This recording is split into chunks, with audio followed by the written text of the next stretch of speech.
เป็นความรักนิรันดร์ในชีวิตของเรา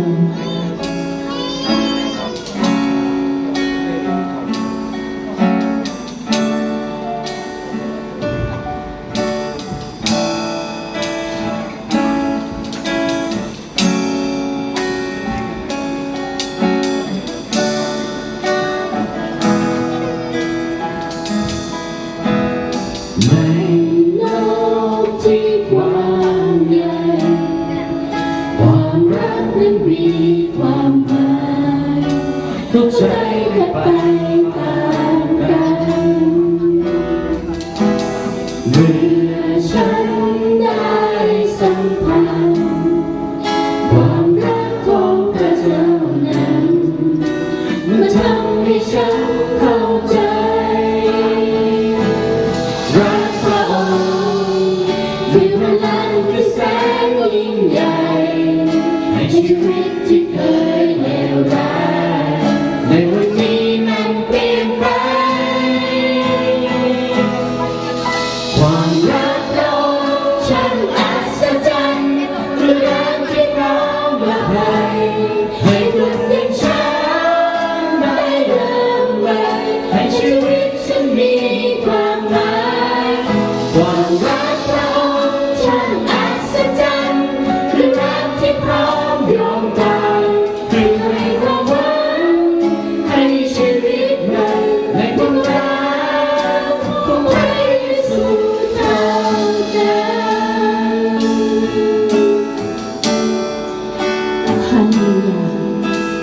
ความรักในองค์พระเยซูเท่านั้นไม่ยอมที่ความใหญ่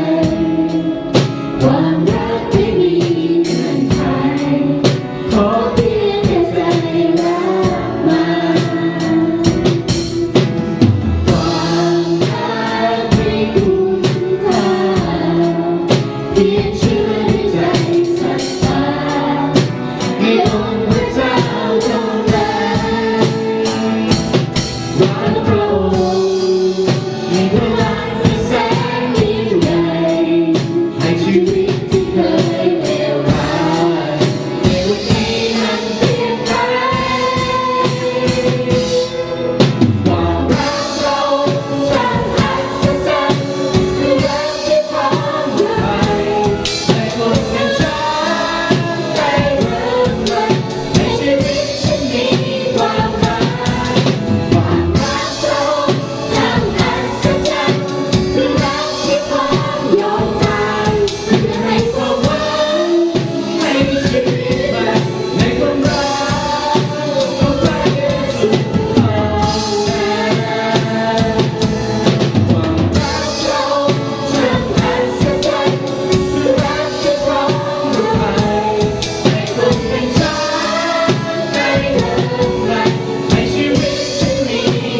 มา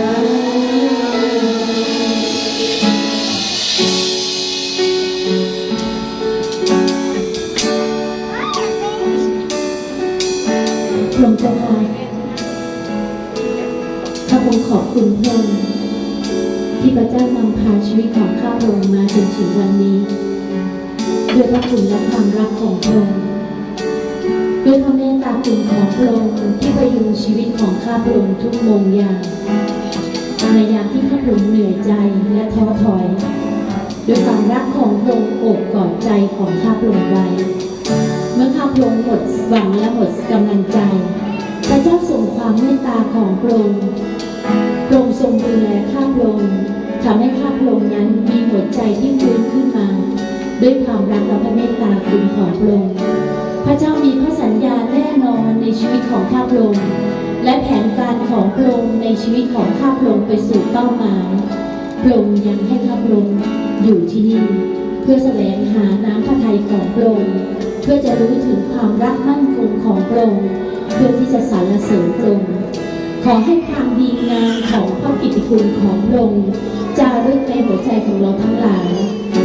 ขอให้ความรักของพระองค์ประจักษ์ในใจของเราทั้งหลายและเราทั้งหลายเรียนรู้ที่จะเริ่มต้นใหม่กับพระองค์มันอาจจะเป็นสิ่งที่ยากแต่ไม่ได้ลำบากถึงขนาดที่เราทั้งหลายจะไม่สามารถผ่านพ้นทุกสิ่งทุกอย่างในชีวิตได้ขอให้ความรักของพระองค์เยียวยาใจเราขอให้ความรักของพระองค์หนุนจิตชูใจเราทั้งหลายขอให้เรา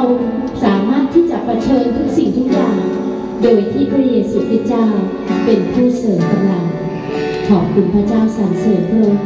อธิษฐานสรรเสริญพระเจ้าในพระนามของพระมหาเยซูคริสต์เจ้าอาเมน